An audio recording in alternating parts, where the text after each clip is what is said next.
여호와여 구하오니 내가 진실과 전심으로 주 앞에 행하며 주께서 보시기에 선하게 행한 것을 기억하옵소서 하고 히스기야가 심히 통곡하더라. 새벽을 깨우는 거룩한 기도자 여러분, 생명의 말씀에 힘을 얻어 어두운 세대를 진리의 등불을 들고 믿음의 온전함을 지켜가는 일에 복 있는 역사가 있기를 바랍니다.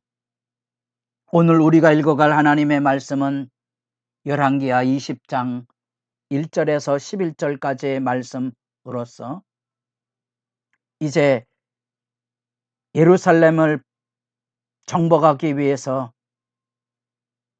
마치 예루살렘의 목을 휘어잡는 듯한 이 라기스의 정복이 이루어졌던 이 아수로, 놀랍지만 하루아침에 대군을 잃어버리고 귀향해서 아들에게 살해당했다는 이 19장의 하나님의 위대한 승리의 사건이 있고요.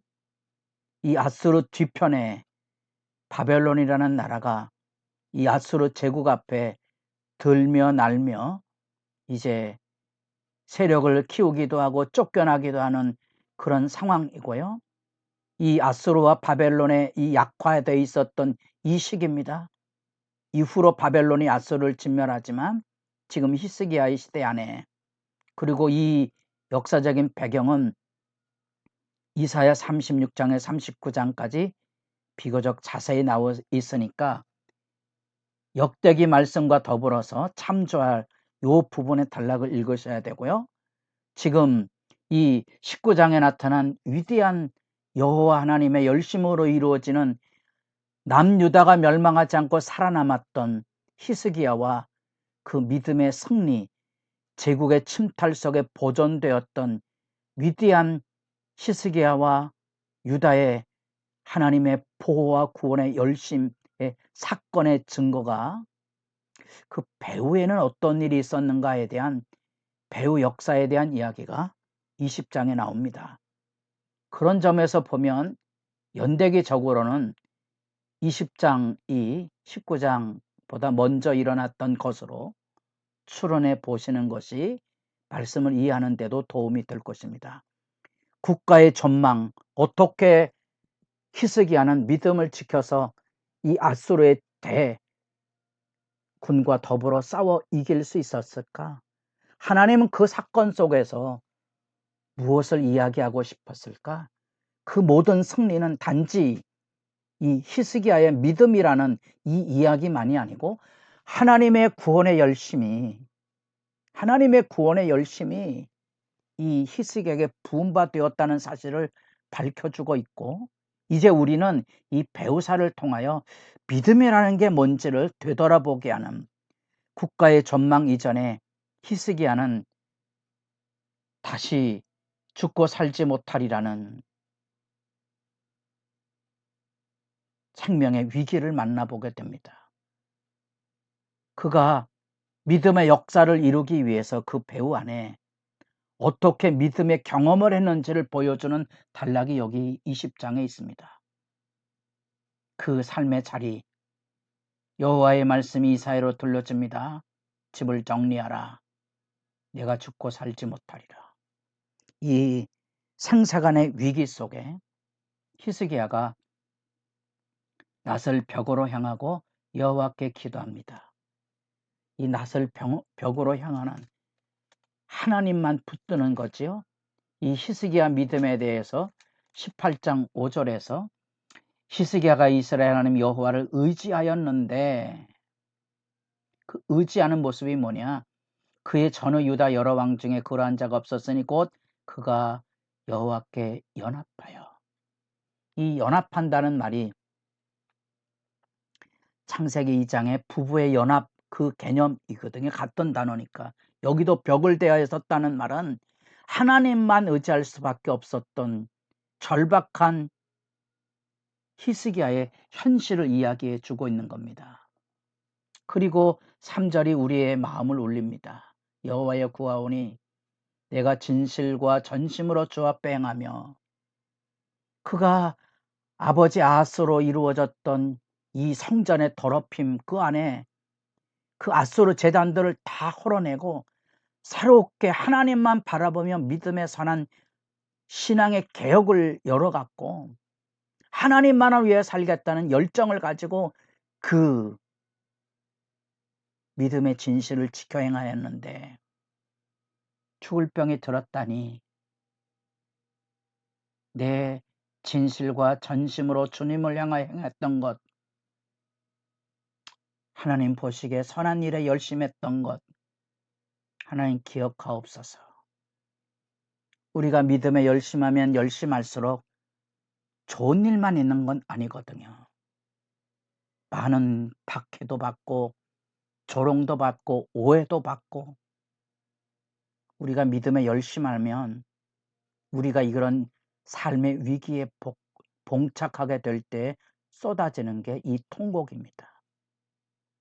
그래서 시련과 역경은 우리로 하여금 우리의 믿음을 오직 하나님께만 향하게 하는 그런 신앙의 좋은 교육의 장입니다. 역경과 시련을 당하였거든 도망가지 마시고 남 탓하지 마시고 믿음 무너지지 마시고 하나님 앞에 서럽게 우셔야 되지 않겠습니까? 하나님은 어쩌면 히스기야를 이런 생사간의 결단의 기도를 통하여 믿음 위에 세우시고 그 믿음 위에 히스기야를 세워서 아수르 제국 가운데 무너지지 않는 남유다의 승리를 히스기야를 통하여 열어가시고자 했던 거지요. 그래서 우리가 성경을 단순히 히스기야의 믿음 안에 승리가 왔습니다 이렇게 단선적으로 볼 게 아니라 여기 하나님께서 믿음을 준비시키시고 믿음 안에 세워가시는 하나님의 섭리의 손길을 여러분들이 말씀을 통하여 자세히 주의해 살펴야 모든 현실 가운데 믿음의 지혜와 진실이 뭔지를 알게 될 것이고요. 저나 여러분이나 하나님 앞에 그렇게 자랑할 것이 별로 없음을 정직하게 자각을 하게 됩니다. 큰 소리 하지 마십시오.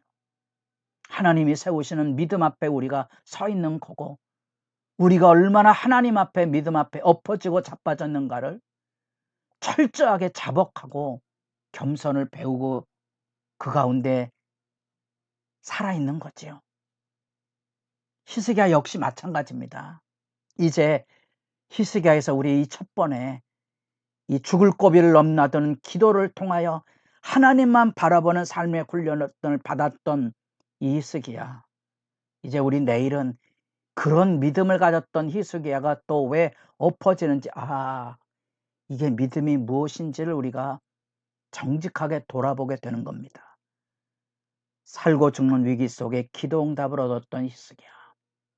그렇게 아수르 제국 앞에서도 무릎 꿇지 않는 겸비의 기도를 가지고 하나님의 승리를 열었구나 하는 그것을 이제 돌아보게 됩니다. 이 울부짖는 히스기야의 이사야는 바로 하나님 앞에 이 히스기야의 죽음을 선포하고 돌아가는 그 자리에 바로 이사야를 되돌려서 5절에 내가 내 기도를 들었고 내 눈물을 보았노라. 3일 만에 여호와의 성전에 올라갈 것이다. 죽을 병에 걸려서 성전에도 못 올라갈 상황인데 3일 만에 회복이 될 것과 더불어 네 날에 15년을 더하여 줄 것이라. 그래서 내가 너와 이 성을 아수르 왕에서서 구원하고 내가 나를 위하고 또 내 종 다윗을 위함으로. 단지 히스기야의 믿음뿐 아니라 이 하나님의 열심, 하나님이 자기 백성을 긍휼히 여기시는 그 긍휼과 다윗을 통한 하나님의 언약대로 성을 보호하여 줄 것이라 하고 무화과 반죽을 가져다가 상처에 놓아서 회복의 길을 열어주는 역사를 열게 됩니다. 히스기야가 이사야에게 바로 그런 일이 있을지 징표가 있습니까? 묻습니다. 믿음 없는 이야기죠. 그렇죠. 예. 약속하면 아멘하고 끝나야죠. 징표를 구합니다. 그러나 사실은 여러분들이 이사야 7장을 읽으면 하나님께 구원해 주겠다고 했을 때 하나님이 이사야를 통하여 히스기야의 아버지 아하스에게 징표를 구하고 징표를 보여줍니다. 그 유명한 이사야 7장 14절 임마누엘의 약속이 들려집니다. 그러나 아하스는 나는 징표 따위 같은 거 구하지 않습니다 하고 아예 하나님의 이 구원의 열심을 외면해 버립니다. 그 사건하고 대비해 보세야 이게 믿음의 사건이라는 것을 기억하게 되고 아하스의 해시계를 10도나 뒤돌리는 징표의 사건을 보여줍니다. 마치 여호수아를 통하여 해가 중천에 머물게 했던 것처럼.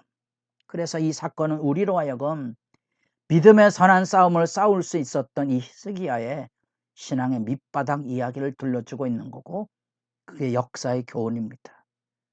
우리의 믿음은 내가 가지고 있는 믿음의 역사가 아니고요. 이 하나님께서 나를 믿음으로 세워가시는 놀라운 역사가 있는 거고요. 우리가 세상 역사를 바라볼 때 단번에 무슨 일이 이루어지는 게 아니고 그 밑에 수많은 사람들의 피해 희생과 수고가 있다는 사실을 여러분도 잊지 말아야 됩니다. 생명을 살리고 돌보시는 주님의 위대한 손길 앞에 히스기야의 믿음이 세워져 가고 있는 이 진리의 말씀, 우리의 믿음도 하나님께서 세워주실 줄로 믿고 여러분 고난과 시련 앞에 뒤로 물러가지 않는 믿음의 담대함을 기도하는 이 시간이 복되기를 바랍니다.